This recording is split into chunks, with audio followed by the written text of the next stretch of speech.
everybody, to the Coaches in the Mouth pod. This is Coach Jeff Williams along with Coach Daryl Fimple and the Mouth Brent Bender.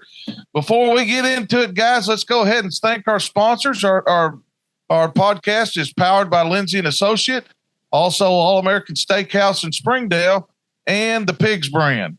Oh, I see Daryl throw that Coke can up there. Yeah. Coca-Cola bottlers there at Fort Smith. It's getting that time of the year. I might need some Cokes. I always heard this story. They'll show up with a big, huge Coke truck and just drop them off at your house. Let's try for that. Well, I'll talk to you a little bit. Yeah. Well, let's get into it, guys. Let's recap. I mean, unbelievable weekend of football. I mean, everywhere. I mean, there's some unbelievable games we're going to get into, and we got to recap here. Daryl, go ahead and recap. Let's talk about 2A, 3A, 4A, our smaller schools a little bit. Some great ball games, some upsets out there. Home field advantage made a big difference. Made a huge advantage. And the big thing about all the games this week from 2A to 3A to 4A, turnovers. Huge, man. Anytime you change possessions, then you got some teams that just, like Salem running the football right at Rivercrest and keeping them off the field. Possessions, we talked about earlier with Coach Wood, how those teams just play into possession after possession. Conway Christian come back against Junction City with a big throw at the end to win that game. It had so many close games. Mills, over Warren. What a fantastic game that was. It was the last game on. I think it lasted 7 hours. It seemed like, Can we tell everybody, Mills, the game starts at 7? Yes. A little late start. It's okay, guys. We hung on for you, though. It was all right, man. Welcome to the Galaxy. Huge game with that one going on. Bismarck, the Keithley boys kept continuing. Fordyce found a way. A big scoop and score. Actually, they fumbled their own ball and then picked it up and ran it in, which is kind of crazy to me. So Fordyce finding ways to win with a new quarterback who played really well. Really well. Talked to Coach Rogers early in the week, and he was a little nervous. I mean, they got a lot of guys out, Cadillacs out, guys, and Coach Rogers, again, finds a way to do it. Yes, and Mansfield, the Burton boys. Yeah. They combined, the Burton boys, Sam and Daniel, combined for almost 450 yards rushing. Did you get that? 450 yards rushing. So Mansfield just pounded. This is going to be a great game. Yeah, buddy. Goes to Mansfield this week, which is going to be awesome. Like, it's going to be old school football back in the day. Then Batesville Southside. Yeah. We're perfect. Undefeated, we're perfect. Buddy. Owen McLaughlin's over 1,200 yards total. Rushing yards. They like to do it in different ways. Trey Allen's a quarterback, hit a big pass this past week in the passing game. Arkadelphia keeps rolling. It was going to be who had the ball last in that one. It seemed like a big win over Arkadelphia. Arkadelphia over Dardanelle this week. Bryson McCoy keeps rolling. Defensively, Arkadelphia is extremely good. And then you got Elkins. Elkins just found a way. Walden went over 211 yards rushing this past week. Ben Napier was really, really good in that game. Their quarterback. Defensively, they came up. They scored in all three phases, Elkins. Yeah. Big, huge test, though. Yeah. Like we talked about earlier, they're headed down to the Galaxy right now. And I don't know, man, those guys are fired up, finding ways to win. They're so explosive, and man, they are really young too. That's what's crazy. They're playing kids that don't even know what they're playing. They're just thinking it's like little league football game. It's a freshman quarterback's phenomenal. So it was a great week, and I think it's going to be only a bigger week this week. Well, and I'm going to hit the 5A, 6A a little bit. Don't forget, I forgot about EPC though. Oh, and everybody else has too. Yeah, everybody else has too. They have Gaines, Jacob Gaines. Yeah, you've heard that name before. Little brother had 220 yards, and D. Buchanan had 238 yards. That's 538 yards total rushing between the two cats. All right, so their offensive line will push you around. They manhandled Mount Ida this past week. Well, and we're going to talk about them later on. Nobody's talked about them. They're just sitting in the state finals, guys. Yes, and they're in the state finals. Yeah. And everything. Well, I'm going to hit the 5A, 6A a little bit. You got to start with the Farmington Cardinals. What an unbelievable game. Down the whole game. And we talked about this earlier with Coach Tice's bunch. They just find ways to win. Get 2 onside kicks, boom, go score, and then hold them off to the very end. Unbelievable. Great Lakeside team. And I don't know if we ever stopped them. I don't know. I don't think Farmington ever did, but they find ways to win, and they're there. Then you look at Parkview, they go over to Valley View, and they're just doing Parkview things, as the mouth says. And then Greenwood took care of Mountain Home, which was and then the Farmington game, Leicester in the final. Oh quarter, my God! The final quarter had 209 yards and 4 touchdowns. Yeah, just put them on. So here's the thing: I think we need to get off to a good start somehow. Or no. Yes, just like because if you wait around against Parkview, you're going to be behind 48-0. Exactly. So you're going to have to get off to a lot better start. No doubt about it. Maybe take him in the parking lot and run him around. Yeah. Sure, we got a big parking lot there at Warrenmore. Get him lathered up. Yeah, lathered up a little bit. And then, Greenwood took care of business with Mountain Home. And then Shiloh goes on the road to Benton, played field position, threw it, ran it, did whatever they wanted to. Big win for Shiloh, and they punched their ticket there. Had to play the backup quarterback. Yeah, sure did. Yeah, backup quarterback. Yeah. But unbelievable job of them. Mouth, talk to us a little bit about 7A. A little upset up here in Benton County. Oh, yes, sir. Yes, sir. Let's look at the first game where we got PA came down to Bryant to test the Hornets, and they got stung a little bit. Yeah. They got stung. I'm just going to tell you, that was total domination by the Bryant Hornets. Bryant is just physical. That's the best thing I can describe them. Good luck blocking their defensive line. I don't know how you do it, first of all. Now, so Bryant's in the finals. Then in the nightcap, we had the Wampus Cats of Conway going up to Bentonville. Conway is the last team that defeated. No. Since Bentonville's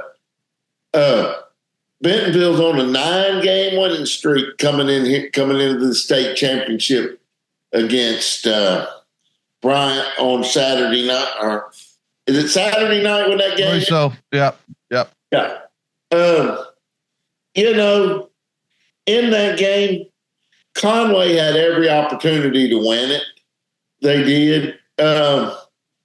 Conway, at some point, will have to figure out how to win a game to get past the second round, get past the third round. Yeah. But hats off to Coach Grant. I tell you, the hats off to in that Bentonville game is special teams guy. Yeah. Yes, sir. Because, he had them lined up ready to go. They kicked that thing with 16 seconds rolling. And I got to give Jody credit in that situation right there. You see people panicking. They practiced it. They had 20 seconds. You could tell. They were getting sacks, and he wasn't fooling around with it, and runs them out there, and they get settled, boom, and put it up. And, boom. Yeah. Should be a group, but I see Bentonville will have to play a perfect game this weekend coming up. Well, yeah, and we'll get to that a little bit later on, but unbelievable games, guys. Yes. Go through it. There are some really playoffs. Good, playoffs, and there's a lot of good football teams that went home, and that's what we're here for this time of year. All right, Daryl, let's get into it. Let's go small school top 6. Small school top 6. We're not even doing no alsos. No, all the alsos got eliminated. So you're out of here. You're out of here, Jack. Number 6, EPC. We'll give them some love at number 6. Like I said, D. Buchanan, Jacob Gaines, they can run the football. They don't turn it over. Over 458 yards between those two guys this past week on the ground. Going to be a huge test against Conway Christian's defense. I think it's going to be a great game to watch, too. Number 5, I'm kind of a believer here. We kept talking about schedule. Well, Mills has overcome the schedule. Yeah. They have pulled a Parkview in 4A here. Elijah Moody, the freshman, Zamarian McDonald, the sophomore, had 2 big runs over 30 yards against Warren this past week. Moody scores with 18 seconds left to get him a 47-40 victory there. Poor Warren, you talk about snake bit the whole entire year at quarterback. It was impossible. Finally they just figured out, hey, we'll put Antonio Jordan back here and just start running him. But Mills figured out a way to win. Like I said, very, very young. What a great job Coach Lee's done there. Number 4 is going to be Bismarck. Coach Keithley did a great job because he's got 2 kids that can really play. He's probably going to have job security until and they're doing things, like I said, they've got the most wins in Bismarck history already, headed to this game. Ben threw 3 touchdowns last week and ran for 1. He threw 1 to his brother. And they beat Osceola 28-17. Yeah. So there goes hey, can they handle speed? You got to remember they play against Prescott and they're in the same league. So they see some speed like that. Didn't shy away from it. Big, huge win for them this past week. Number 3, Mansfield. As long as the Burton boys are healthy, they've got a chance because they are playing extremely good on the defensive side of the ball. The Burton boys combined for 267 yards and 5 touchdowns this past week. They beat Dumas 36-6, who was coming on there. That was a huge win for Mansfield. Number 2, Arkadelphia. The Badgers going to slide into our number 2 spot. They beat Dardanelle 35-27 in the battle of quarterbacks in that game. Bryson McCoy did a great job again for Arkadelphia. Arkadelphia's defense found a way to slow down Vega. And you say, hey, they gave up 27 points. But Dardanelle's averaged about 45. So they did a really good job defensively there. Number 1 team still going to be Elkins. Yeah. Elkins slides into our 1 spot with a 45-31 win over Malvern. Malvern's scores kind of came late in that game too. It wasn't really that close. They scored in all 3 phases of the game. And like I said, Ben Napier threw 2 touchdown passes. One of them was to Walden. Walden had 211 yards on the ground, so I think that he's back healthy. So that makes Elkins extremely, extremely tough. Huge game, though. Traveling to Mills, Galaxy, I think the announcers, which were awesome, by the way, on YouTube, said, take exit 3, man. Don't take it personal. It's all about business.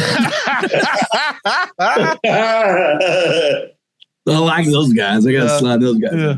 Big Six, big School Six. Hey, the number 6 coming in there, rolling in there right now, and they're finding ways to win. In this game, they played it before. Shiloh Christian comes in at number 6 with a 45-32 victory over Benton. They forced turnovers in that Benton game. Griffin Mason did Griffin Mason stuff, over 240 yards rushing. They had 2 quarterbacks play. Their starter got knocked out there. The backup came in and led them down the field a couple times too. Threw for almost 200 yards himself. Like I said, they just found ways to win. And Shiloh, it was 28-17 at Greenwood. Which is going to be, a return to it. I think if they could keep them off the field, they might have a chance there. But they're going to roll in at number 5. Number 4, Bentonville. Bentonville, 36-34 over Conway. When do we ever get to talk about kickers? Poor guy missed the extra point. They were chasing points the whole game. They sneak him out there 16. Hey, I didn't even realize how far it was. It was 37 yards. Oh, I know. Wasn't like it was a cheap shot. He hammered it. And the wind caught it right in the middle of it. That's crazy. Yes, I tell you what, the player of the game on that defensively was probably number 42 was their spy. The whole night long, that poor guy was running all over the place trying to chase Wilson out of the pocket or trying to catch him. This is going to be a telltale, too. Do they stay in the 3 front against Bryan? Do they go to a 4 front? They're going to have to figure out some things on the defensive side for Bentonville to have a chance this week. But they slide in number 4. Number 3, Parkview, just electric, man. They scored 2 defensive touchdowns this past week, 44-14 over Valley View at Valley View. The Bunning kid has just given them a different option, being able to throw the football down the field. And they just got so many weapons, man. And then they'll put Murphy back at quarterback. He broke one for about 55 yards. Jace White had a big, huge pick 6 on the back end of that stuff. Number 2, Greenwood. Yeah. Kane Archer, done at halftime again, by the way. Here's an interesting stat. You ready? He's got 54 touchdowns. He has 1 interception. And I think it might have been a tip pass. I think we might just hand it to him just to break it up. And he's got 49 incompletions. That's what I look forward to. That's the craziest thing ever. Ever since I seen that stat, I thought, man, something's got to be wrong here. Yeah. The dude has 54 touchdowns to 49 incompletions. And the Carnes kid had a huge game for him. Champ Davis did too. And I'm telling you, defensively, man, they will just swarm you. They are so fast. And they're really good up the middle too. Which we talk about. Most of these teams are playing because they're good up the middle. Bryant is our number 1, rolls in there, front 4 on defense. I don't know what you do, especially if you get behind, because they just cut loose. I mean, I swear to God, I think they blocked the PA tried to block the Hill kid with 4 people. I think they just pulled everybody to try to smash him down, and that just frees up them guys inside. And offensively, they just got a 3-headed monster. They will run it with Anderson, Thrash, and now the Curtis Jones kid's kind of the finisher guy. Jordan Walker, like we said, getting into the playoffs, they're starting to run him more too.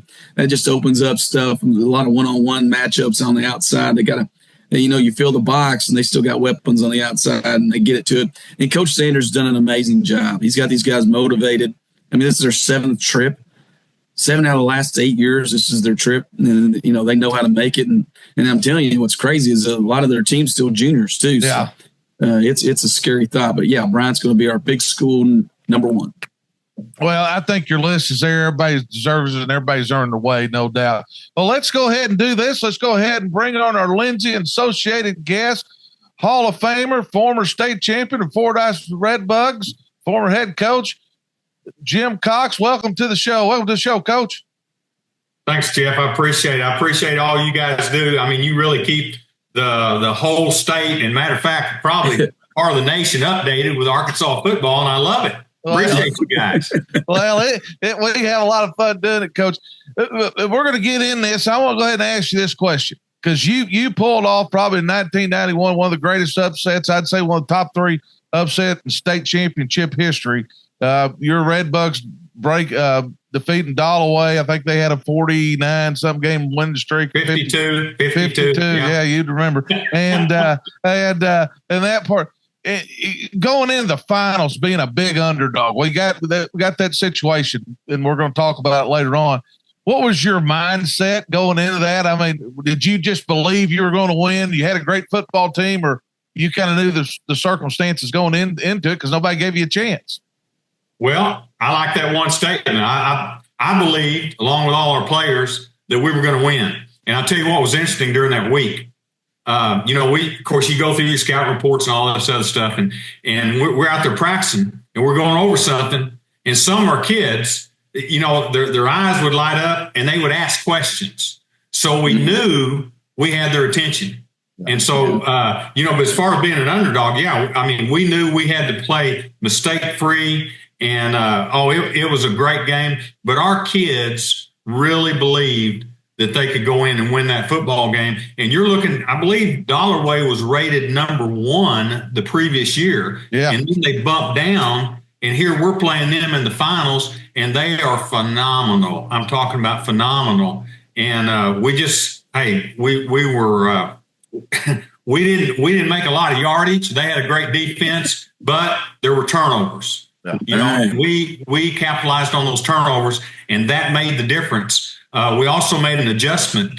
Steve Baxter, defense coordinator, we had one of our guys, linebacker, was hurt, so we put Andre Tofree in a different linebacker spot, and he was able to hit the gap, and he was able to make some tackles behind the line of scrimmage the second half. Made a world of difference. But I'll tell you something else. It was our community too, and all these small schools that have never been to the state championship. That community support is just unreal. And, I look at Mansfield, I look at Bismarck, I look at Salem, Southside. Now, as far as I know, they had never played in the state championship. No. Probably hadn't been in the semifinals. But don't you know, those communities are just going absolutely crazy. Oh, yeah, you see it every week. I mean, the crowds are unbelievable, and the support all over the internet and everything. All right, well, guys, let's get into it here. It'll get you a millage pass too. Yeah, get a millage pass too, Coach. Yeah. I mean, look at Southside. They did it. They got that millage pass last year. They're undefeated in the semis, guys. It's all got, There's no coincidence here. Administration wins championship. That's right. Well, let's get into it, guys. Let's start off over here in Southwest Arkansas. You got the Fordyce Redbugs, who Coach Rogers, I'll be honest with you, I didn't give him much of a chance last week with all the injuries. Comes out and finds a way. They score on the 11 seconds go to beat the defending state champion Boonville. Headed over to Bismarck. Got to watch Bismarck a lot last week. Very, very impressed with their physicality, how athletic they are, and how hard they play. Should be an outstanding matchup. Fordyce has been there. Bismarck was there last year. Daryl, break it down for us. Well, Fordyce, big win last week, 34-26. That was their first lead with 11 seconds left. Yeah, they took the lead with 11 seconds left, found a ways. Michael Gamble The running back had 13 carries for 141 yards. Xavier Jones is the quarterback they just plugged in. And I'm telling you, he's played really well. He had 169 yards and 2 touchdowns on the ground, threw for 104 and a touchdown. He had a 71-yard touchdown run in that game. And I'm telling you, they were really impressive on both sides of the ball. They held Boonville, held tight. That was the biggest thing was Boonville just didn't just smash them. They held on to the rope there. I thought Fordyce found a way to win that game. And to tell you the truth, I thought by the end of the game, I thought they were better. They were just a better team. And I'm going to tell you this, but Fordyce's little band is awesome. You watch halftime with the band, little HBCU action going on. They got a little guy that's a drum mate. He's awesome. I mean, it was fantastic. They traveled to Bismarck, though. Bismarck and Coach Keithley has done a phenomenal job. Like I said, they've won more games than they ever have. And you know what? I think they realize how special of a group they've got. That's one of those things in coaching when you get into games like this and this time of year, you figure out real fast you got a special group of kids. They beat Osceola. Answered the question again. Can you stop team speed? Can and you've got Coach Gray over there game planning for you, and Coach Hooks always has those guys ready. They beat Osceola 28-17 this past week. Ben Keithley, quarterback, got back, got healthy. He threw 3 touchdowns to 3 different people, including his brother. He ran for 1 also. And I think defensively, Bismarck is a little underrated there. I think they did a great job defensively. They changed fronts a lot. This will be a big one for them. Like I said, they've dealt with team speed, and I think Fordyce has got that. And they get to play at home. And like Coach Cox says, both those teams, everybody in Fordyce is going to be at Bismarck. I don't know how big of a home field advantage you got here, because I can guarantee you, especially if they get that band there, they need to get them a band bus and get the Fordyce band over there is what they need to do. But this one's going to be a tough one right here. Like, you've got the tradition of Fordyce, and Coach Cox and them all started that, which is awesome to have him on the show. But I think this is a telltale sign. I think this is what Bismarck has been working up for. Like I said, I think they've got a bunch of town support, and Coach Keithley's done a fantastic job. So I'm going to take Bismarck in this one. Take a Bismarck. All right, Mouth. I mean, this unbelievable matchup right here, which they all are. But Fordyce knows how to get to War Memorial. Bismarck's trying to get there for the first time. Talk to us a little bit about it, Mouth. Oh, well, Fordyce is going to this game with Bismarck with the Cadillac in the garage. Yeah. Cadillac's had knee surgery. That's a big problem. I don't know. That's a big situation for Fordyce to overcome. But Fordyce beat Boonville last week on the last play of the game. So they're not scared of getting, when the going gets tough, they get going. Okay, the Red Bugs get to fighting. Bismarck with Keithley's Coach Keithley's done an outstanding job. It helps when you got 2 boys that can flat go. Oh yeah. I couldn't help my dad play, but no. But I'm gonna tell you what. I'm going to have to do like that. I'm going to have to go. With that being said, I'm going to go with Bismarck in this one. Going with Bismarck. Going with the home team. All right, Coach Cox, you're close to this, buddy. Be careful here now. Talk to us. I'm going to be very careful. I watched that entire game last week, and the thing about it is, it went about as like I thought it would go, because I thought Boonville would pound and pound and pound and be consistent with that wishbone. And I was a little concerned about the quarterback. Yeah, the Cadillac's in the garage, but I'm going to tell you, they have a Lamborghini now. That guy, let go. First time, the third play of the game, he went about 70 yards. I said, whoa, man, he's got some speed. So the thing about Bismarck, I think they'll be similar as far as Boonville's concerned, ground and pound and just do a great job there.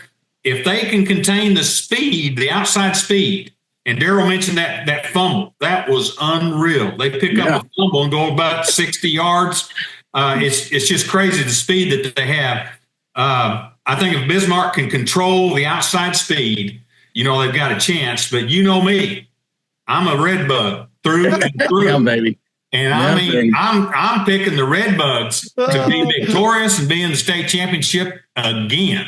Like again there, Coach making a statement. I think this is an unbelievable game, but I'm going to throw this in. I learned something last week that home field is a big advantage. So it is. And I'm going to go with Bismarck. I think they were there last year. They know how to do it. But Coach Rogers, hats off. And you hear it all the time, but I mean, we hear about injuries and, we've all coached and understand but hey, he didn't, I mean, they just marched on. Hats off to Fordyce, but I'm going to go with Bismarck. I think they're just a little bit too much and everything. All right, here we go. Head down to the River Valley here. This game here ought to be over in about 25 minutes. We got Salem, who just dominated Rivercrest up front. I mean, dominated them. And traveling to Mansfield, Coach Overton has answered the bell every week, and they are playing unbelievable. Daryl, what's your thoughts on this one? Well, this is another one. Yeah, and I love the field there at Salem. Salem beat Rivercrest 50-18, and that was never close. It was never close. And I've never seen Salem runs the inline option like out of 8 different sets. I mean, they can go heavy with 2 tight ends and 3 backs. They'll split it out like they're going to throw it, which they're not going to throw, by the way. I don't know who's watching TV, but they're not going to throw it when they don't have to. And they've got all kinds of running backs. Caden Brink's kind of their bell cow. He's over 1,200 yards. Their quarterback's really good. And I tell you what, he does a great job of is blocking. Yeah, he'll lead in the hose. His name's Jackson Taylor. He's phenomenal. They got a left guard who they like to run behind named Carson Kattenbach. What a name, Kattenbach. He's a left guard. He's phenomenal. And then they've got several running backs. Got a big tight end, Cole Steeman, that's phenomenal. They got a guy that's leading the state in tackles, and Kagan Sanderson, so they can get after the quarterback. They're all juniors too. Yeah. And they got a little taste of it last year. They got a little bitty running back named Caleb Liggets, who they play at the fullback position. Listen to this guy. Ready? I call him the horse jockey Liggets. All right, 5'5", 140. This little dude, you can't even see him. He takes the trap play. You cannot see the little guy. He gets to the second level. Nobody even knows he's there yet. Phenomenal player. They plug in Skylar Payne. He's a little bit bigger back. And like I said, man, their offensive line is so good about if you're getting held up, you're going to get 4 more yards because they're going to find you and they're going to carry you a little ways. They're going to push that pile a little bit. Salem, extremely physical, very good on defense. They get after the quarterback. Both defensive ends get after the quarterback really well. So a lot of empty sets don't work. But now here comes Mansfield, and Mansfield's going to run that sucker right at you. They're not going to turn it over. They've kind of got their identity figured out. Like you said, early on, they beat Boonville doing Boonville things. Yeah. I mean, they played the same exact way. They beat Dumas this past week, 36-6, who might have been the hottest team coming into the playoffs. Daniel Burton went for over 170 yards and 3 touchdowns. His brother Samuel went for 11 carries for 97 yards and 2 touchdowns. Daniel broke one for 94 yards. I saw that. And Sam broke one for 57 yards. All right, so they had a really good Thanksgiving. They held Dumas to 27 yards in the first half defensively. Mansfield did. Unbelievable. So these are 2 mirror images. These are 2 guys that like to put it on the floor. Put it on the field and run that sucker at you. They don't turn it over real well. They don't beat themselves. They're really good in the kicking game also.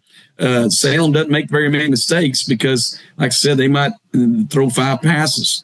And there might be 5 passes too many. And once you get a lead in this game, it's going to be hard to get them off the field. I mean, that was the whole thing. The possessions you're going to have are very limited here. Mansfield's at home. And I'm going to take Mansfield. Mansfield going with the home team, Fimp is, and both of them, they can drain a clock in a hurry. Oh, my gosh. All right, Mouth, Mansfield, Salem, man, it's 2 mirroring images of each other. This is going to be one physical. Oh, yeah. Can I ask you guys a question? Yeah. Over under on possessions total. You think 6 possessions for the game? I'd say a little bit more than that, but not much more. No, I'd say you're probably looking at 10. Yeah. 10 at least 10. I don't know. Salem had one possession that was daggum nearly, I think it was like 7 minutes. Yeah. Oh, I know.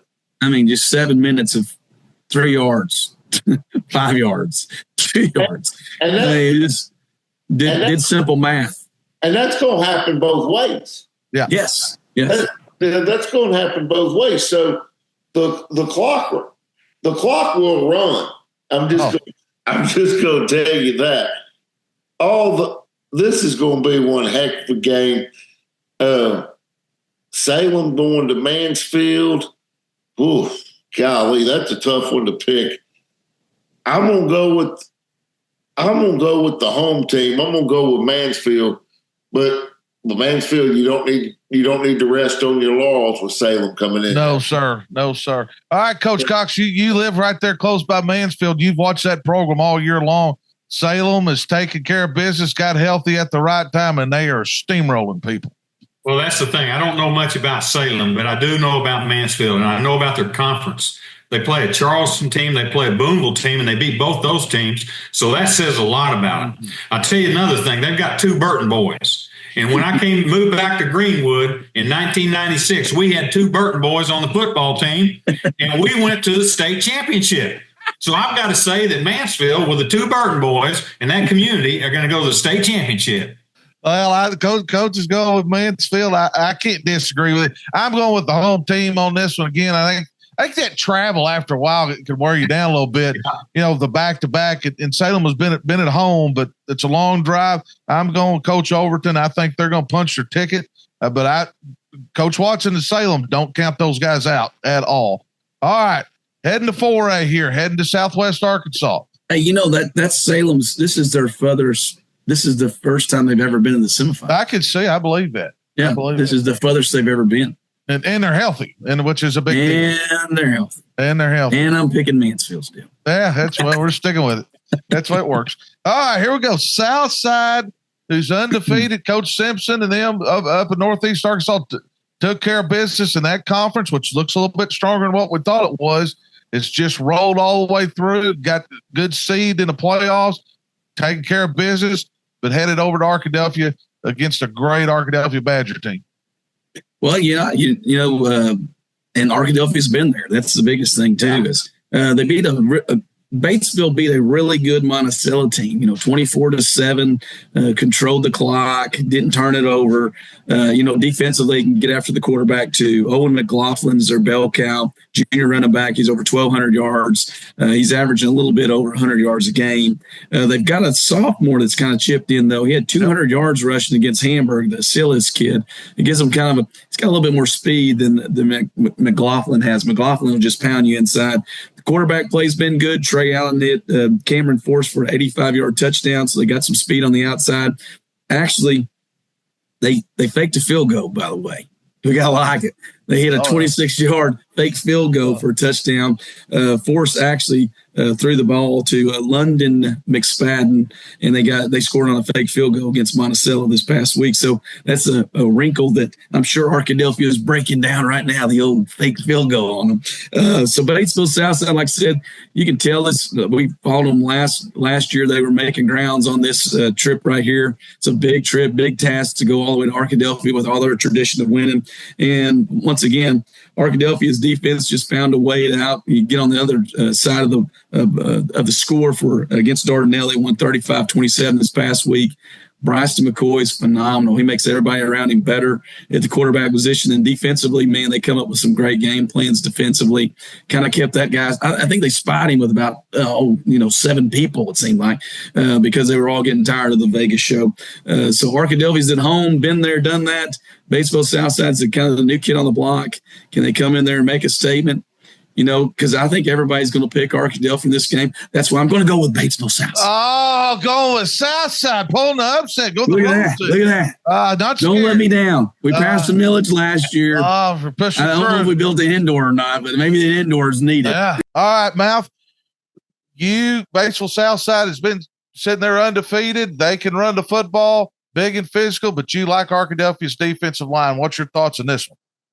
Well, I tell you, what it could come down to, and I'm being completely honest, last week Dardanelle was 1 for 4 on extra points. They missed 3 extra points, so they were chasing, and they never would go for 2. Arkadelphia made all their extra points. This could come down to missed extra point or field goal. I like Arkadelphia in this game. They've been here before. They know what they're doing. Mouth like Arkadelphia. Fronts, real. They're real athletic. They're very good. Coach Evans has done a good job with them. Yes. All right, Coach Cox. You're familiar with Arkadelphia, Southside Batesville's kind of new kid on the block, but sitting there undefeated. Coach Simpson's done a great job. Well, it's great to see communities, be able to get that football program going and just the excitement. And I know they're going to have a lot of fans there in Arkadelphia. But again, I'm not really familiar with them, but I am familiar with Arkadelphia and their tradition and just, the talent level. And plus they're playing at home. So I've got to go with Arkadelphia. But I tell you what, I'm rooting for these schools that have never been there. That's pretty cool stuff. Well, it is. It's a great experience. It's something you'll never forget. I'm with you. I think Coach Simpson's going to come in there. They're going to have a good plan. Mouth hit it. That could be a field goal game, but I like Arkadelphia. I like their defensive front and what Trey Shirker's doing over there, but should be an outstanding ball game. All right, another semifinal in 4A. Here we go. Elkins, who's been number one with us pretty much all year long, has dominated. Coach Zach Watson knows how to get to the finals, knows how to get to War Memorial. They were here in this situation. Headed down to Mills. Hadn't said a lot about Mills till last week. They take out Uncle Bo and the Warren Lumberjacks last week. Should be a phenomenal game. A lot of great athletes on this field. Daryl. Oh, gosh, yeah. All kinds of players in this game. You got Elkins, who beat Malvern last week 45-31. Ben Napier, the quarterback, went 11 of 17 for 198 yards. He did throw a pick. He did throw one touchdown to Jaquan Walden, who we're going to talk about, the running back, who had 211 yards, 4 touchdowns on the ground, caught a touchdown pass also. They have a big, huge H-back. Guy just lays down I mean, you need to follow that guy around. Because he takes care of Walden, opens up some huge holes for him. They got some outside threat, too, with Isaiah Haywood. Their defense, though, forced 4 turnovers last week in that game that kind of just flipped the switch on that one. Malvern's got some explosive players. Bishop Allen, the quarterback for Malvern, threw for 420 yards last week. Good Lord. So Elkin's going to have to tighten up a little bit, especially in the secondary with this Mills bunch, because once they get by you, they're electric. Mills gets to play at home. They won that 1 seed out of that conference and got the bye, and now they get to play at home. So it's setting up for them well. Got a huge win over Warren this past week, 47-40. Zamarian McDonald is a sophomore running back. They plugged him in the second half. He had a 39-yard touchdown run and a 23-yard touchdown run. They pretty much changed the momentum of that game. Elijah Moody scores with about 11 seconds left. On a 7-yard touchdown run that looked like something off of like a Madden game. He hits the B button, spins, dives into the end zone. It's kind of crazy. With the final 19 seconds, he actually scored that in that game. He's almost 1,500 yards rushing. Yeah. Elijah Moody is from the quarterback spot. And they're really good up front too. Both sides of the line, I thought Mills was really good on, how explosive Warren can be too. But can Elkins travel and make this trip, which is going to be a huge trip, down to exit 3 there on Dixon Road, which we've got some guys kind of waiting for them. I'm sure Mills is going to be excited all week long. I'm sure Elkins is fired up. They know that this is their chance to punch their ticket. They've probably been working for this the whole time. They've got some people healthy too. So I'm going to take Elkins. I'm going to take Elkins on the road at the Galaxy. And I'm sure Mills and Coach Lee's been there. He's going to play. He's been there. Everybody's picking against you guys. Nobody's giving you a chance. Everybody's saying you're too young. So who knows what happens here? But I'm going to take Elkins. I'm going to stick with Elkins. Their number one team. All right, Mouth. Uncle Bo went down to Mills. They weren't too friendly to him last week. And then you've got Elkins, who's ranked number 1, is taking care of business. Your thoughts? Ought to be a great one. I want to know, will they have enough light bulbs in the scoreboard to keep up with this? Yeah. It's like we always say, though, the ones we think is going to score a bunch, it'll be 10-7. Right, exactly. But this one could take all night. Yeah, it could. Forever. That being said, Elkins has had a great year. Now, they've got a long bus ride getting down to exit number 3 on Dixon Road from Elkins, Arkansas, okay?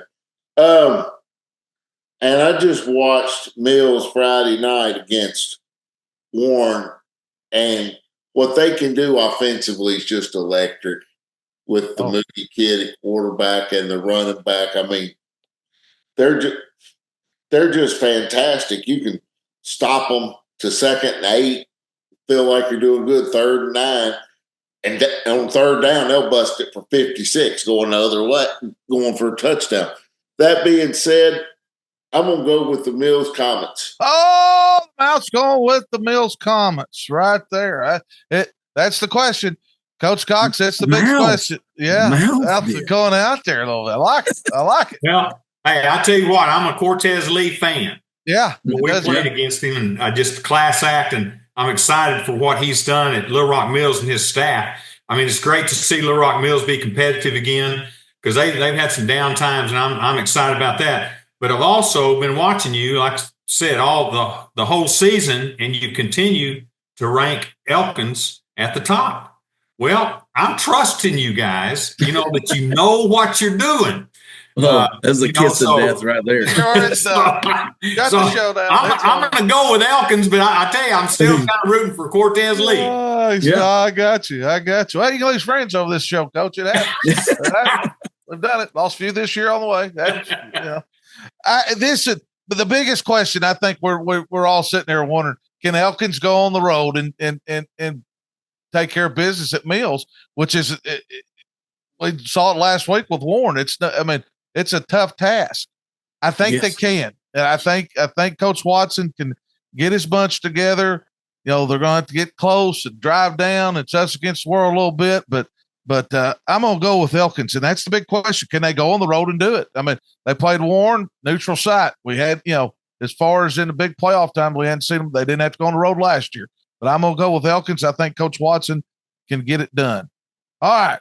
Now, here we go, guys. It's state championship time right here. We've got 4 games this Friday and Saturday coming up. Huge ball games for state championships. Before we do that, let's bring on our Lindsay Associated guest, the man that'll be calling these games, Bobby Swofford.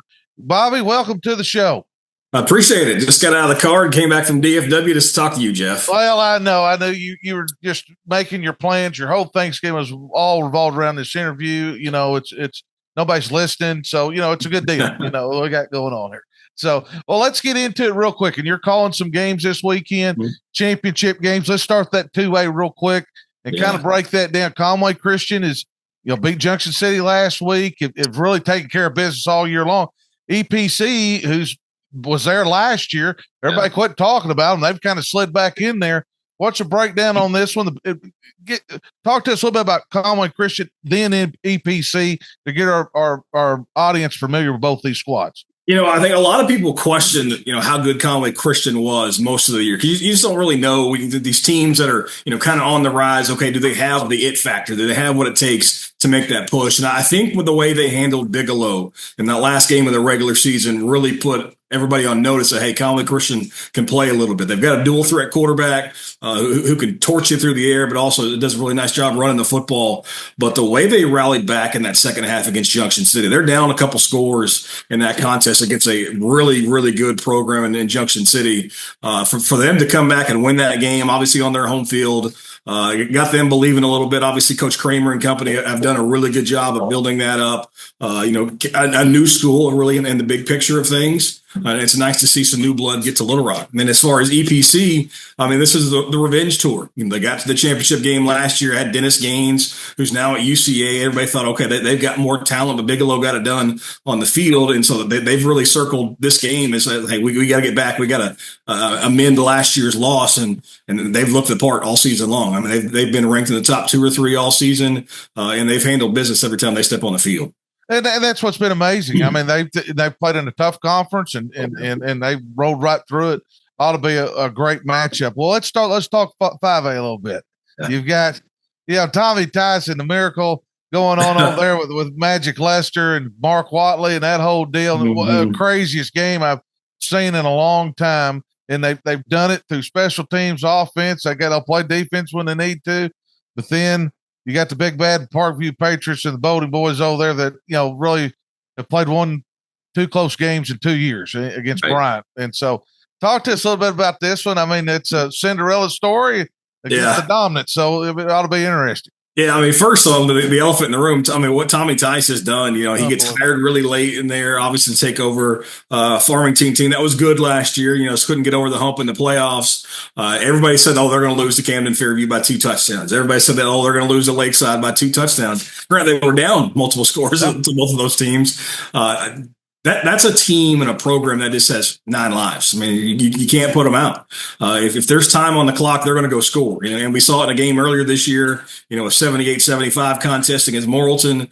I mean, they know how to put the ball in the end zone. The offensive line is going to struggle with Parkview. I mean, they've struggled. They've kind of struggled all season long. The quarterback, the lefty, he can create some things, but that's going to be a problem for Farmington, is being able to protect 17 back there. For Parkview, though, you mentioned, I mean, they're rarely tested.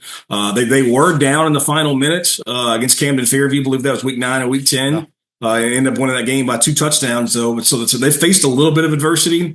You know, how do they handle the moment? Well, they handle it almost perfectly every time. I mean, they get to Little Rock, they get to their home stadium, essentially War Memorial Stadium, and they get it done. It's a tough task for Tommy Tice and the Farmington Cardinals, but I don't know that you can count them out until the clock hits 0, just because they can score from anywhere on the field. Well, that's what we talked about. You know, I think if Farmington get it in the fourth quarter and let that quarterback run around, you know, funny things can happen, but they got to get there too and everything. Yeah. Well, let's look at 6A a little bit. Greenwood Bulldogs. My gosh, Kane Archer. I believe that they were talking about it on here through 55 touchdowns and 49 incompletions. Yeah. People don't know. I mean, you know, that phenomenal number against Shiloh, who they played earlier this week and went to Benton and just unbelievable. Just put on a show.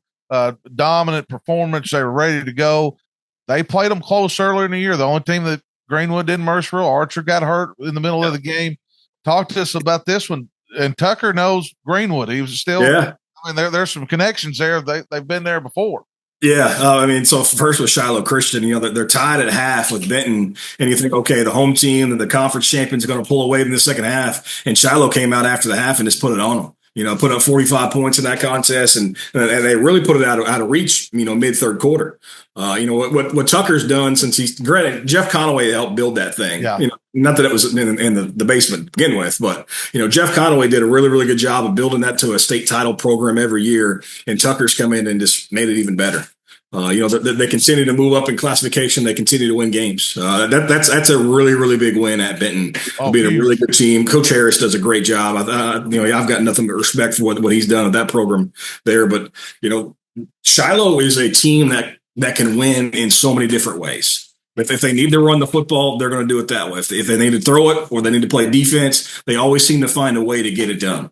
And they're going to need all 3 of those this weekend. You know, Greenwood is. You know, I was having this conversation earlier this week. Greenwood is a team that you just don't want to face because for so long, and you saw it, they were so screen heavy. You know, they screen. All of a sudden they run the fake screen and they hit you up for the big one. What Kane Archer has done to develop the deep passing game this year makes it almost not fair when you're playing a team like that. They've got 3 really, really good receivers. Obviously, the tragedy with the Arrington kid earlier this year. But they haven't missed a beat. I mean, they can score from the 1 yard line or from the far 1 yard line. It doesn't matter. And they do it in a hurry. But the one thing that nobody talks about enough is their defense. They haven't given up a point in the playoffs. They've got all these mercy rule wins, and so their backups don't give up points, Jeff. That's what's crazy about that is they don't let the foot off the pedal at all. It could be 70-0, and we've seen that in a game or two. The backups are playing just as hard and just as well as some of those starters. And they're getting to develop those guys. I mean, you're thinking about those guys are getting a whole half of high school football that a lot of programs aren't getting. All right, a big matchup here. This is one that I think is kind of interesting. You know, Bryant, tell somebody who does something with Bryant's defensive line, I'm all over Bryant. Yeah. But you got Jody Grant, who's probably done one of his best jobs coaching this year, starting off 0-3 and just ran through the conference, line them up, you know, knocks off Conway, who Conway beat them earlier in the year. Mm-hmm. But Bryant's been dominant. What's your take? Bentonville beat them last year in the semis. Yeah. Psychological there. So I don't know if he can bottle it, but if he can, he would make a lot of money I've never seen a coach have his team play well at the right time of the year as consistently as Jody Grant. Your Southside teams did that a lot too. But every year, Bentonville is playing their best football in November and December. And I don't know how he does it. I don't know if it's the offseason program. Obviously, you mentioned he loads up the non-conference schedule. Everybody thought the sky was falling as they're 0-3, and they hadn't been touched since then. It's the little things, though, that they were able to battle back against some adversity against Conway in the semifinals. But, you got a 2-point conversion that tips off the fingertips, probably should have been caught. And all of a sudden, a 1-point lead would have been a 3-point lead for Conway, and then it's a tie game. But if that's the championship pedigree. Conway hasn't gotten there. Conway hasn't been to the state finals since 1993. Bentonville's there for the third straight year. It's those little things that get you to Little Rock and the War Memorial, and Bentonville just does the things the right way. And obviously, the Ficklin, the running back kid, he's going to give you a chance. Anytime you can get him going, you're going to have a chance to be successful offensively. And for Bryant, I've had a chance to watch them the last couple of weeks. What they did to Conway in week 10 was unreal. I mean, you're down 14-7, and all of a sudden it's a mercy rule within 10 minutes of game action. Is this the best team that Bryant's had in the last 5 or 6 years? I'm not going to say that yet, but they're certainly in the conversation. They're loaded. They've got a big time quarterback. They've got a big time running back. To me, the receiver, I think he's number 2 or 3, the 6'4" kid. I mean, he's almost unguardable, especially when they put him in the slot. That's what we really saw that a lot against Conway. It's going to be a real tall task for Bentonville to get it done. But if anybody can get it done, it's going to be Jody Grant in the company for sure. And they find ways. I mean, Jody hurt them in the kicking game last year on just kickoffs. They didn't handle it real well, and they ran the football on them. So he knows how to get it done, obviously, but tall task with Bryant. Well, Bobby, do this. Talk to our audience a little bit. If they can't make it out to War Memorial, which that's where we want, you want fans there and all that part, but they're going to stay at home. Where can they see these games on TV?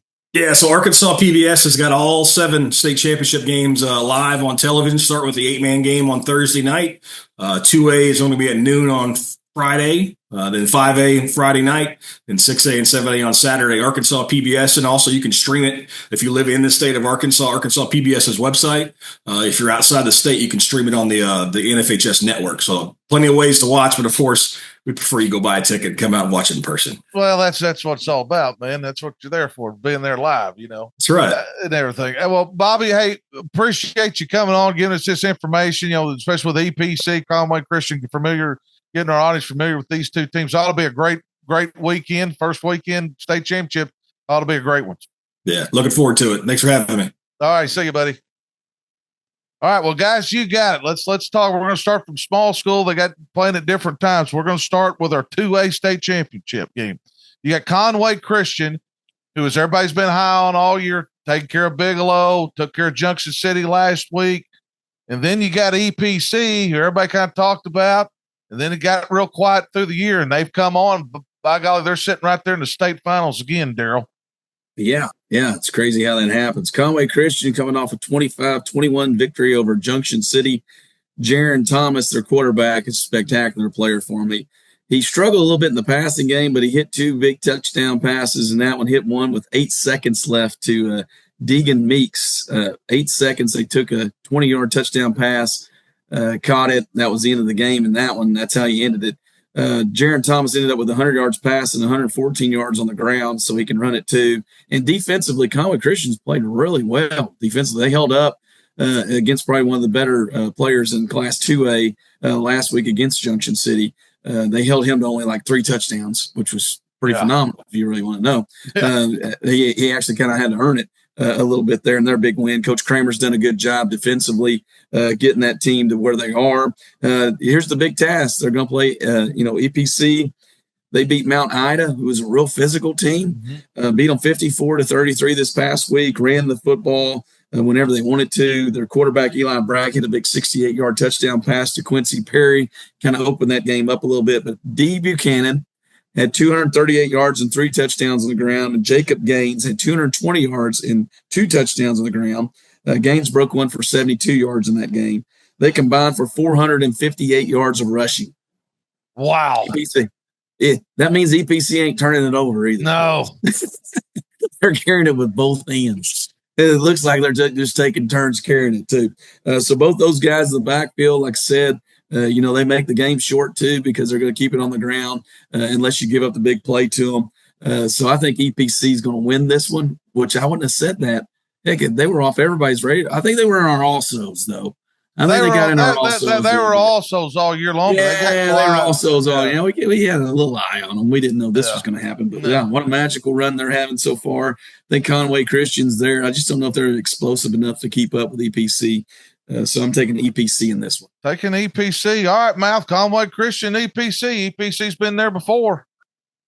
I'm going to take EPC in this one. Oh, Mouth's going with EPC. Jumped right on that. All right, Coach Cox, let's hit this. Of course, we're going to talk about another bunch, too, that hadn't been there before. Talk to us a little bit about, because you went back to back, the biggest difference in going the second time, no matter what the results were, your kid's more familiar, kind of the layout. Do you think that's a huge advantage? I do. What shoes do you wear? The crown of the field, just different things. That's why it's important that they go up and they get a little experience practicing. Just to get the feel of the field. And so it's going to be it'll be a new thing, but it sounds like they've got everything. EPC again. I go by what I've heard, and I've heard a lot from you guys, and apparently they're pretty talented. And so, Conway Christian, I don't know much about them. They're again another school that may be getting some of those good athletes from Conway High School that, you just never know. I'm glad to see them progress and get better and better, but I've got to go with EPC. Coach Cox is going with EPC. Guys, I'm going to go Conway Christian. I think they've kind of rolled right through all year long, and everybody's had a lot of expectations for them. EPC slides in, but it'll be a great game. But I'm gonna go with Conway Christian. I think that they're going to get it done. All right, 5 base. Yeah, could be some people in the portal if they do. Yeah, it happens, guys. It happens. That'd be scary over there. Exactly. All right. Yeah. 5A state championship. You got Tommy Tice and the Farmington Cardinals just pulling things out. The Magic Lester's unbelievable. There's something magical going on there against the big bad Parkview Patriots. And they've been tested one time in 2 years, and they've answered the bell every week. Little key matchup. You got Mark Watley, the offensive coordinator at Farmington. You got Bobby Bowden, the defense coordinator at Parkview. Both worked together at Ashdown when Coach Watley was head coach. So they've met and they know each other very well. Ought to be an interesting matchup. Daryl, your take. Well, we picked this last week that we didn't think Coach Tice was satisfied with 300. Yeah. So he went 301. Yeah. Coach Cox, your phone's probably going to start ringing too if Coach Tice keeps winning. I mean, all you old guys are going to get calls this spring. I've been waiting for it. Yeah, they're going to bring you back out, man. I'm telling you, first time since 1973. Wow. Farmington has been in this situation. They scored 29 points in the fourth quarter last week. Aiden Lester was 15 of 16 in that quarter for 209 yards and 4 scores. He threw for 422 yards and ran for 63 yards. Unbelievable. He almost had 500 yards of total offense last week. Russell Hodge, the bell cow, just keeps coming up with big, huge plays for him. He had 74 yards rushing and a touchdown.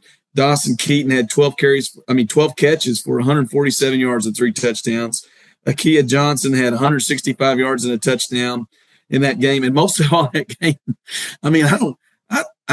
I hope Coach Tice's wife takes him in for a little physical before he goes. Because the fourth quarter, bless his heart, it's like it's a whole different team he's playing with. It's crazy. I don't know what the first 3 quarters are. Let's just make it hard on Coach Tice. I don't know.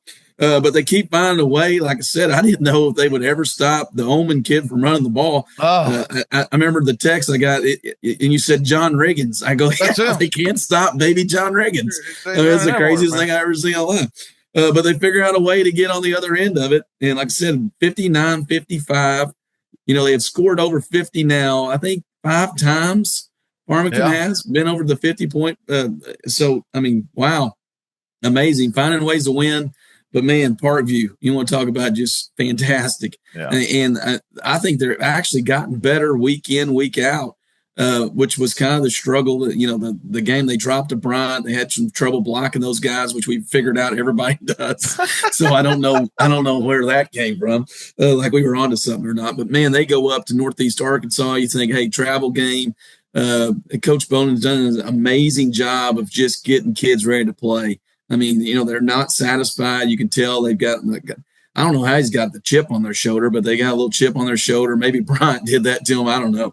But Brad's done a phenomenal job with those guys. Defensively, they get better and better. And like we said last year, now, it gets to playoff time, and I swear Bobby's just going down there and going, hey, I need that guy to play corner for just a play or two.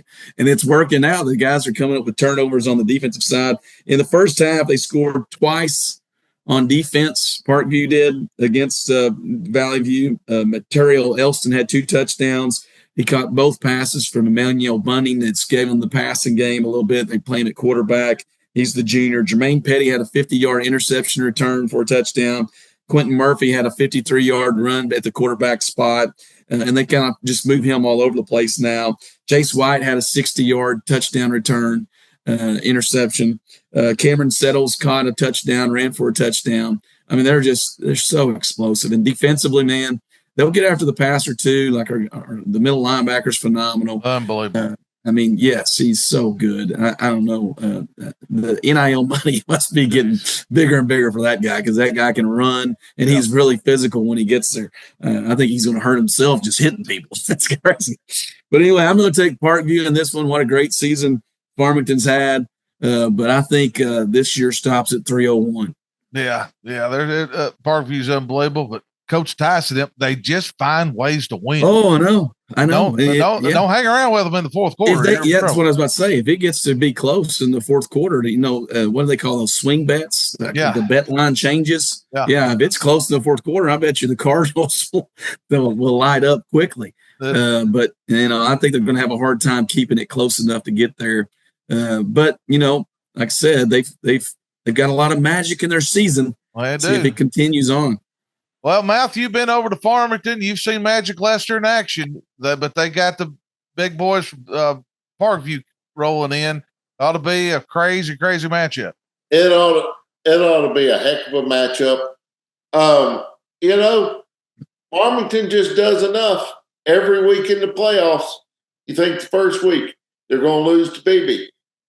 Not so fast, my friend. Then the next week they play Camden Fairview, a pick against the Farmington Cardinals.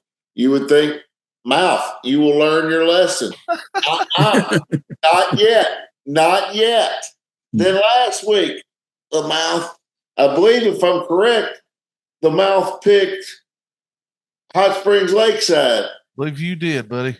I have not learned my lesson yet. I'm just going to tell you. It's hard to teach an old dog new tricks, and I'm going to be older in 2 weeks. So, that being said, Farmington has had an outstanding season. Aiden Lester is one heck of a high school football player, competitor extraordinaire. The veteran Coach Tommy Tice, hats off to him coming to the job in July and just rolls off.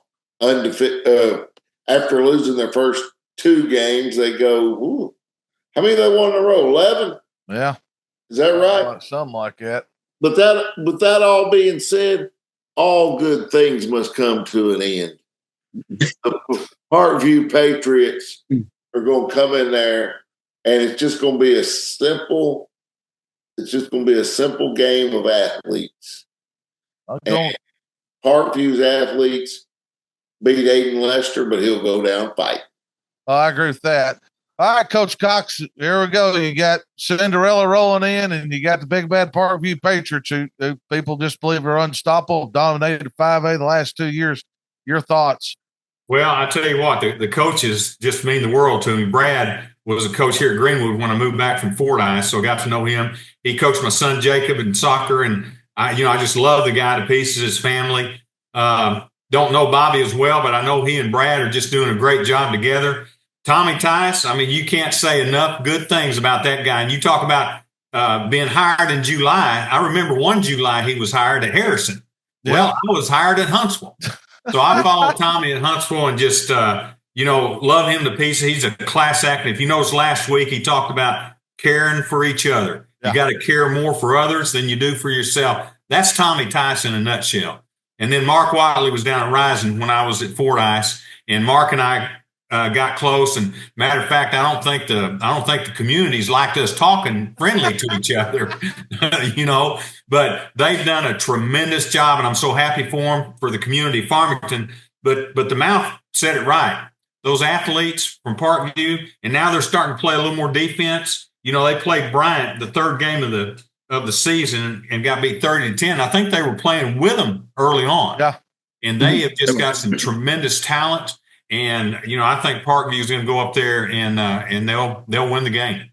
Well, obviously they're big favorites going into it. Coach Tyson had a phenomenal year.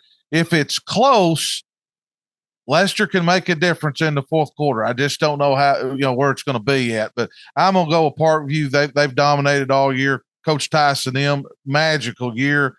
I mean, they're there. I mean, who would have predicted that earlier in the year? And he's kept it on track. Phenomenal job, but Parkview's just too much.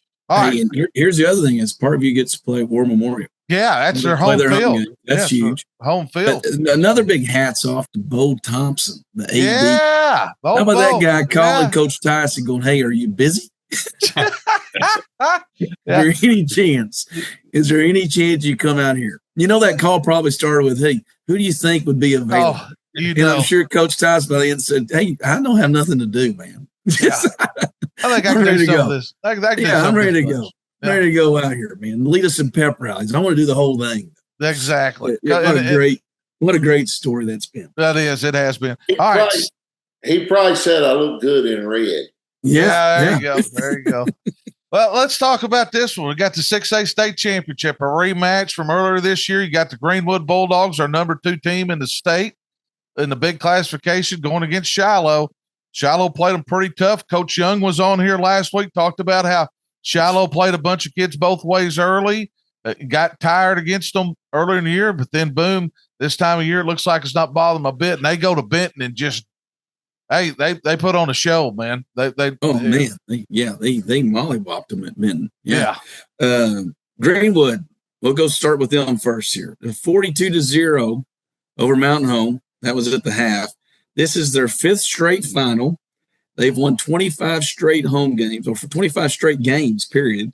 They have 11 state titles this century. They have 17 state championship games they've appeared in. 9 out of the last 10 6A state championship games they've appeared in. They've won 12. They have 12 state titles since 2000. Wow. They scored their first 6 possessions last week. 6 of 6. Jeez. Perfect. Yeah, they had to take them out of the game. They outgained Mountain Home 390 yards to 46 in the first half.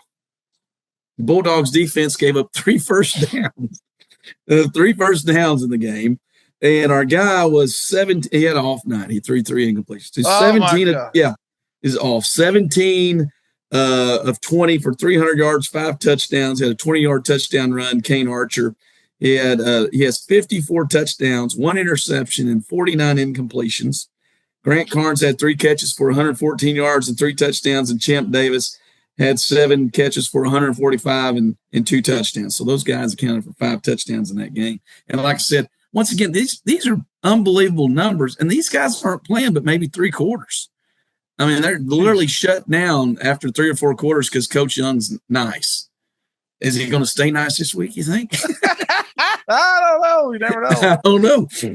You got Shiloh who comes in here, and they have a formula that they would keep you in the games against Greenland. They're very, very physical up front. They're opportunistic on defense. They're not just bend and break kind of. They can come up with some turnovers there, which they're going to have to. But like I said, Greenwood has not been forced into a lot of turnovers. They don't mishandle balls. And like I said, I think Coach Young does just a great job of the next game. Yeah. I think he's one of the best at that. Just the next game is the next game.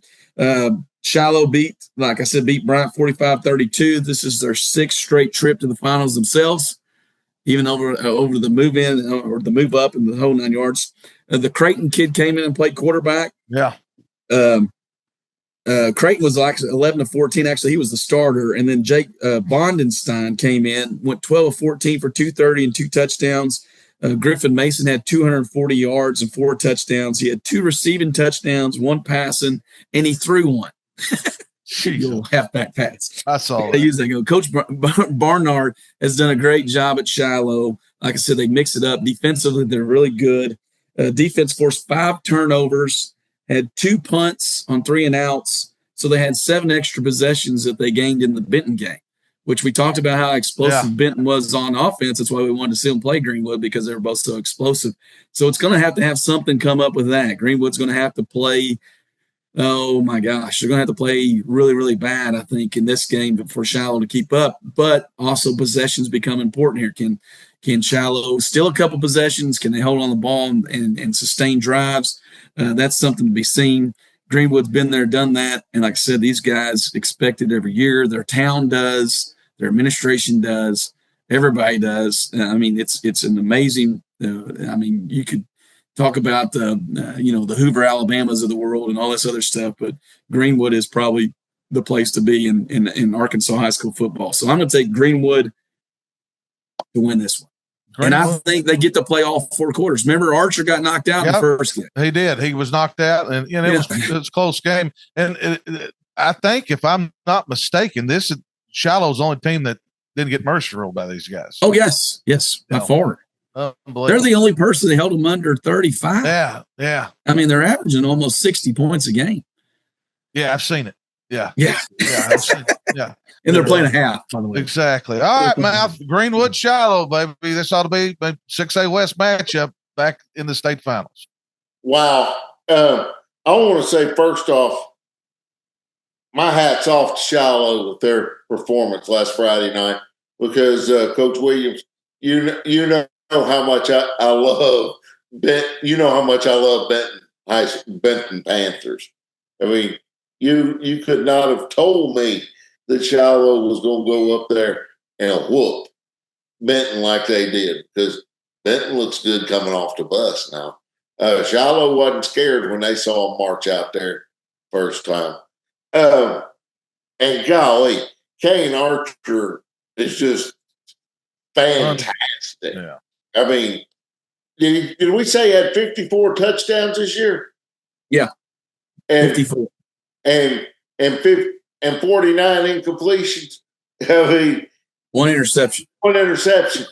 So he's throwing touchdowns, and he's not turning it over.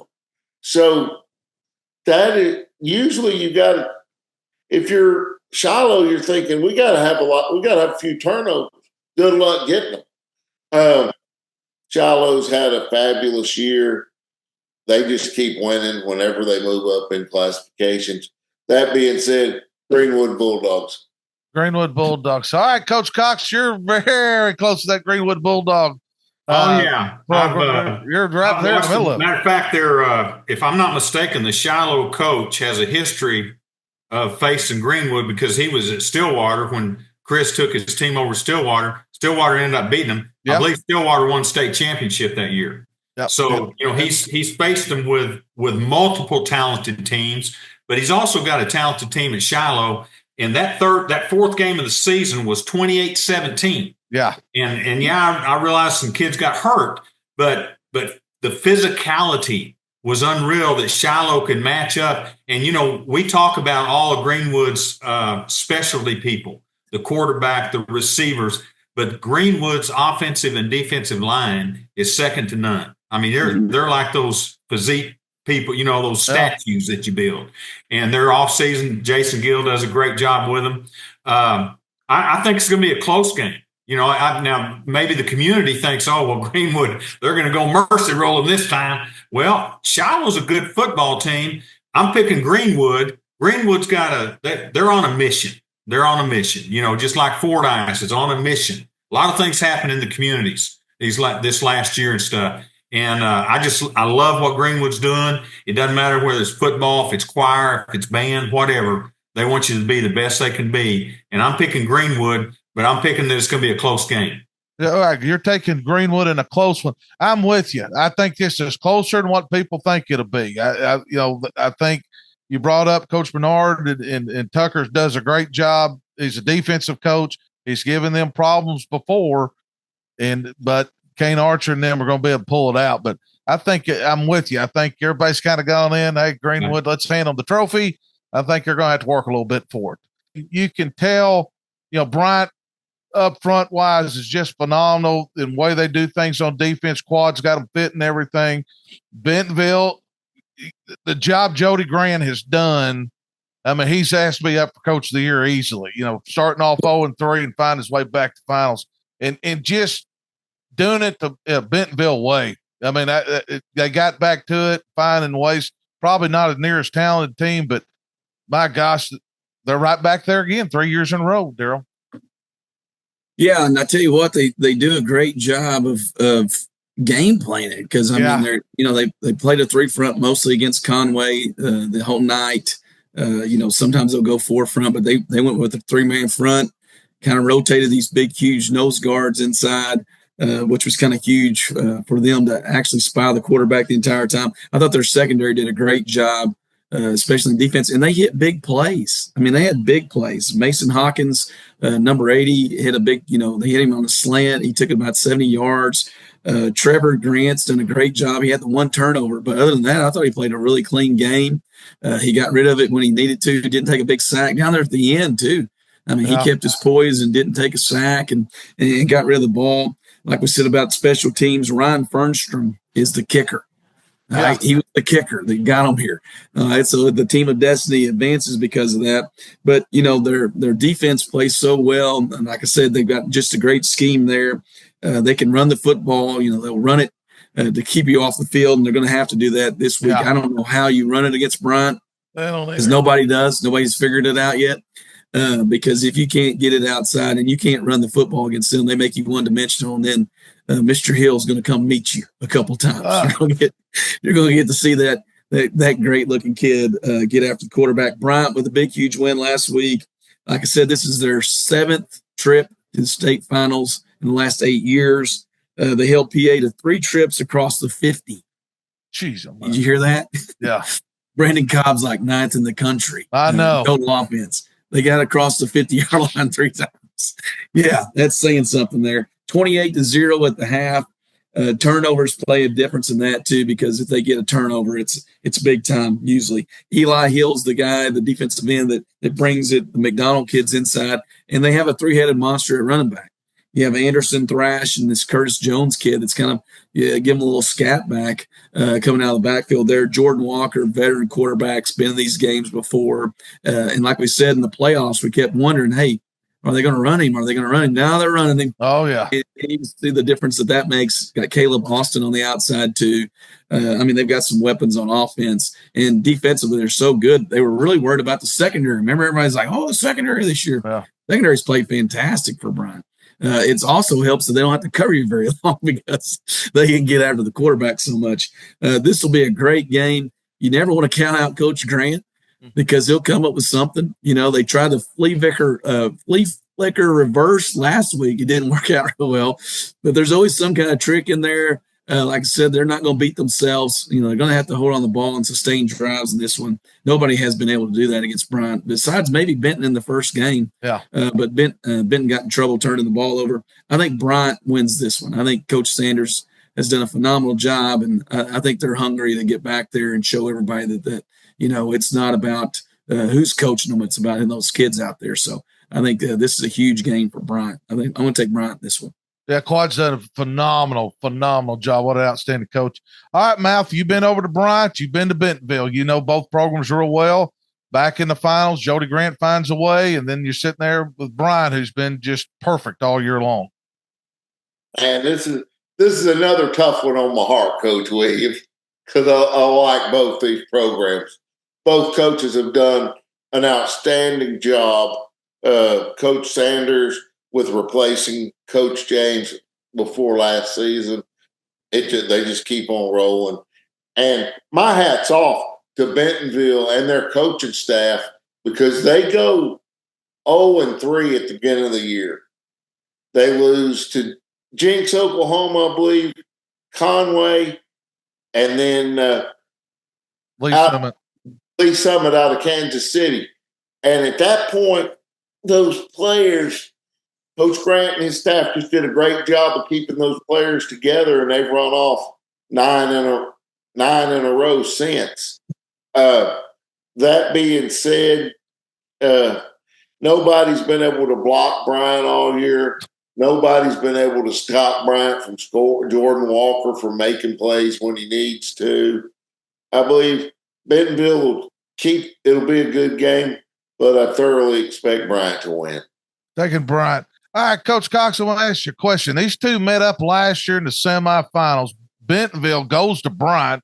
I mean, we're different teams, obviously, different year, but they went to Bryant last year and just physically dominated and killed them in the kicking game. Is that a factor? Either way, what's your thoughts on this one? Oh, always the kicking game's always a factor. Yeah. I think both staffs do a great job with it. The couple of things that I looked at was Bryant beat Conway 49-14 on the 10th game. Bentonville beat Conway 36-34. And, and Conway's got a great program. But again, Bryant just keeps loading up, reloading. And, they've got it rolling, and I've got to pick Bryant. Although Bentonville, Jody's done a great job up there, and really proud to see what he's done. Well, I'm with you. I think Coach Grant and them have done a great job. They'll come up with some things and some schemes, but it goes back on what Mouth, Daryl, and you said. I hadn't seen anybody block Bryant all year. And until somebody does that, Bentonville did it last year, but until somebody proves that, I think Bryant's the team to beat. So I'm going to go with Bryant and everything. Well, guys, I tell you what, before we get off here, let's go ahead and thank our sponsors again. We're powered by Lindsay & Associate, All-American Steakhouse in Springdale, and the Pigs brand. Coach, we appreciate you coming on. Hey, I know you're a big fan of the show. You watch it every week, but for coming on, man, we're going to send you some gear, some Coaches of the Mouth gear, and send you a $100 gift card to All-American Steakhouse. It's an outstanding spot. Man, I appreciate it. Hey, again, you guys do a tremendous job, and you give me some laughs. You know what? I need some laughs every so often. So, hey, I appreciate you guys, all of you, and keep up the great work for Arkansas football. Well, we appreciate it and everything, guys. We have a lot of fun with it. There's no doubt about it. Well, I want to do this also. Check out our merchandise. It's on YouTube. Go through there. Also, make sure you hit the like and subscribe button. That's why this thing keeps going and everything. Well, for Coach Jeff Williams, Coach Daryl Fimple, the Mouth, Brent Bender, and our Lindsay Associated guest, Coach Jim Cox, we'll see you next time.